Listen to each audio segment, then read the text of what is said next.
Bonjour chers lecteurs, je vous retrouve aujourd'hui dans cette nouvelle vidéo et aujourd'hui je vous retrouve pour un nouvel update lecture. Comme je vous l'ai dit dans le book haul, j'ai énormément de retard dans mes updates lecture puisque là je vais vous présenter 5 livres, que j'en ai encore 4 voire 5 à vous présenter après.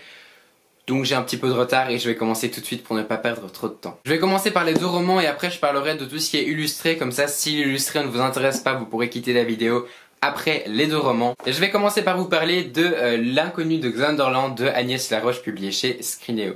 Je tenais d'abord à remercier les éditions Scrinéo qui m'ont envoyé ce livre dans le cadre du club des lecteurs Scrinéo. Je l'ai reçu il y a pas mal de temps mais je le présente seulement maintenant parce qu'avec les examens etc j'ai mis un petit peu de temps à pouvoir tourner cette update lecture. Mais c'est un livre en fait que j'ai lu déjà en mai, donc ça date un peu dans mon esprit mais j'ai encore les idées un peu près claires, donc je vais essayer de vous en parler du mieux que je peux. Dans ce livre on va suivre Bosco qui fait un peu des conneries à l'école et un peu partout et donc du coup il va être exilé par son beau-père dans une maison au fin fond de la campagne, tout seul, il n'y a pas de voisins, personne autour de lui. C'est un petit peu la cata mais il se débrouille quand même parce qu'il vit un peu à la dure comme ça. Mais un jour, tous ses plans de vacances vont être un petit peu détournés par l'arrivée d'une inconnue aux cheveux blancs qu'on voit ici sur la couverture, qui n'est autre que l'inconnu de Xanderland. Alors qui est cette personne? D'où vient-elle? Pourquoi s'exprime-t-elle de manière si bizarre? C'est toutes les questions qui vont tourner dans la tête de notre héros, et au fur et à mesure de l'histoire elles vont trouver une réponse, et peut-être pas une très bonne réponse non plus. J'ai beaucoup aimé ce livre, c'est un livre qui est une lecture très sympa, je m'attendais pas à un truc de ouf, donc du coup j'ai pas été déçu par rapport à ça. Je m'attendais à une lecture un peu loufoque, un peu drôle, un peu à l'image de cette couverture en plus que je trouve très drôle et un peu n'importe quoi, tous les éléments qui se mélangent et tout pour créer un espèce de gros bazar. Et c'est un petit peu ce que j'ai eu en fait. J'ai eu une lecture qui m'a fait rire, une lecture qui se lit très vite, donc vraiment une lecture détente qu'on pourrait lire même à la plage. Je pense que c'est typiquement le genre de choses qu'on pourrait faire. C'est un peu de la SF, mais de la SF sans tout le gros vocabulaire un peu chiant, avec pas trop de termes un petit peu difficiles à comprendre, pas trop d'enjeux politiques non plus, même s'il y en a un, mais c'est pas l'aspect principal du livre en fait, on n'est pas principalement axé sur cette SF, cette planète. Le roman ne tourne pas autour de ça et c'est ce qui finalement m'a un peu surpris parce que même si je m'attendais à une comédie un peu rigolote autour de la SF, parce que c'est comme ça qu'elle était présentée, je me disais quand même est-ce qu'il va pas y avoir une part importante de SF là-dedans? Et oui, il y a une petite part de SF mais ça occupe pas tout le livre non plus, largement pas. L'auteur se concentre vraiment sur la relation entre les personnages et sur la relation entre Bosco et l'inconnu de Xanderland, mais aussi entre plein d'autres personnages qui vont graviter autour de Bosco, et ça va donner des relations plutôt singulières, parfois loufoques mais aussi parfois très touchantes et intéressantes. On va plonger dans un espèce de road trip qui moi m'a beaucoup plu aussi. On va faire un peu le tour de la France, enfin plutôt un aller-retour vers Paris, et le personnage qui m'a le plus fait rire c'est vraiment l'inconnu de Xanderland parce que elle comprend pas où elle arrive, elle s'exprime d'une manière assez drôle et elle ne comprend pas non plus que les intentions qu'elle a sont un petit peu bizarres et sont pas toujours très réalistes et réalisables pour les Français. Et du coup c'est très drôle parce que ça donne lieu à des situations très loufoques et moi ça m'a fait rire et c'est vraiment très drôle. Je trouve que l'auteur a une plume qui se lit très vite, c'est un vocabulaire assez simple donc du coup ça rend la lecture très fluide. Et ça m'a permis justement de bien apprécier ce roman qui est une bonne lecture en soi, même si c'est pas non plus le truc qui va vous transcender et le truc hyper original, mais c'est sympa et ça va vous faire rire, j'en suis sûr. J'ai ensuite lu un autre service presse, il s'agit de Terroriste Toi d'Arthur Ténor publié chez Oscar Éditeur. Là il s'agit de l'auteur qui m'avait mis en relation en fait avec l'attaché presse de la maison d'édition Oscar pour recevoir ce roman. Dans ce livre on va suivre 2 adolescents qui vont préparer une fête et pour cela ils vont se rendre à Paris, donc eux aussi viennent un peu d'une campagne isolée et ils vont se rendre tous les deux avec la sœur de l'un des deux pour aller préparer cette fête et aussi pour visiter les lieux festifs de Paris. Et en fait au même moment on va suivre un groupe de terroristes qui préparent un attentat. Donc en fait on est en pleine période de Noël et donc du coup les centres commerciaux de Paris sont pleins et ils se disent que c'est peut-être le moment de passer à l'action et ils vont justement passer à l'action. Ce livre est un livre qui m'a beaucoup plu. Je pense que je lui ai mis une note de 17 sur 20 sur Livre Addict, donc moi je mets coup de cœur à partir de 18, donc c'est pour vous dire à quel point il m'a plu. On est sur une lecture très courte avec à l'intérieur une mise en page qui fait que ça se lit assez vite. On a beaucoup de marge et il y a beaucoup d'espace entre les lignes de texte. Moi ce livre il est un peu décomposé en 2 parties, donc on a les 80 premières pages où on suit la préparation à l'attentat, la préparation au voyage et puis après l'attentat.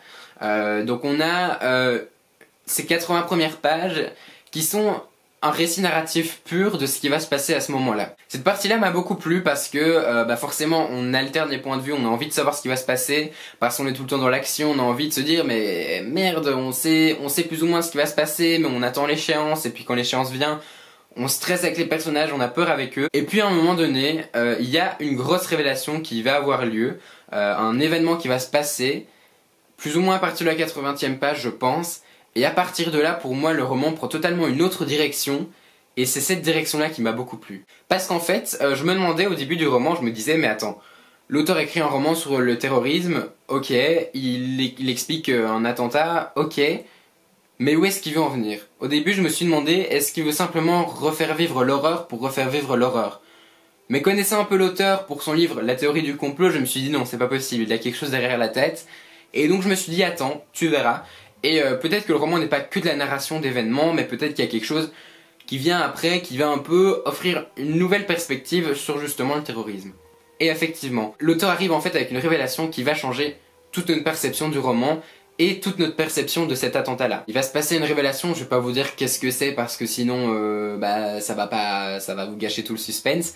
Mais à partir de ce moment-là, on tombe, comme je l'ai dit, dans une autre direction, et c'est une direction plutôt à la limite de la philosophie en fait, j'ai trouvé, parce que on se pose des questions, on se met à la place du personnage, on se dit mais moi qu'est-ce que j'aurais fait, et le personnage lui-même se le demande, et on arrive dans une sorte de réflexion où on se dit mais attends, le personnage il est quand même mal barre là, il est dans une situation horrible, avec quand même une révélation qui lui est tombée dessus qui est horrible aussi, comment est-ce qu'il va faire pour s'en remettre? Et donc on a la suite de cet attentat qui nous est décrit, et on a un petit peu le après. Et le après m'a plu encore plus parce qu'on voit les réactions. Et on a pour moi la réaction des deux personnages principaux pour moi, donc un dans le camp des terroristes et un dans le camp de ceux qui vont au centre commercial à Paris. Et pour moi après on suit, il y a une discussion entre ces deux protagonistes là à la toute fin qui m'a beaucoup, qui m'a fait réfléchir. Waouh, c'est vraiment ça? Et donc à ce moment-là, toutes les questions que je m'étais posées sur les intentions de l'auteur à écrire ce roman sont totalement évaporées parce que j'ai compris, je me suis dit ok, il a écrit ce livre-là pour ça. Et j'ai beaucoup aimé aussi la postface, donc il écrit je crois une dizaine de pages à la fin, où il explique pourquoi il a fait ce roman, où il explique comment l'idée lui est venue, à quel moment ça s'est déclenché, et sa démarche. Et ça j'ai beaucoup apprécié. Il renvoie aussi vers des œuvres extérieures à son livre qui traitent aussi de ce sujet-là, et ce qui est toujours intéressant je pense quand on s'intéresse à ce sujet-là aussi. Donc en fait pour moi ce roman il est complet. C'est-à-dire qu'au début on a la partie narration qui est la partie un peu où on est dans l'action, on a envie de savoir, la partie suspense, puis on a la partie réflexion qui nous fait réfléchir à plein de choses et qui change totalement notre vision sur certains aspects de la chose. Et donc j'ai trouvé ce livre très intéressant au final, très intéressant parce qu'il y a une bonne action etc. Et aussi très bien parce que il y a une réflexion à côté. Donc pour moi c'est un livre comme je vous l'ai dit qui est assez complet, un livre qui se lit extrêmement vite, je l'ai lu en 2 heures à peine. Du coup ouais, moi j'ai trouvé que c'était un roman qui fait réfléchir, un très bon roman, et je vous le conseille vraiment. Si ce sujet-là vous intéresse, parce que je sais bien que ça intéresse pas tout le monde et que certaines personnes ne préfèrent pas revivre ça émotionnellement, ce que je peux tout à fait comprendre.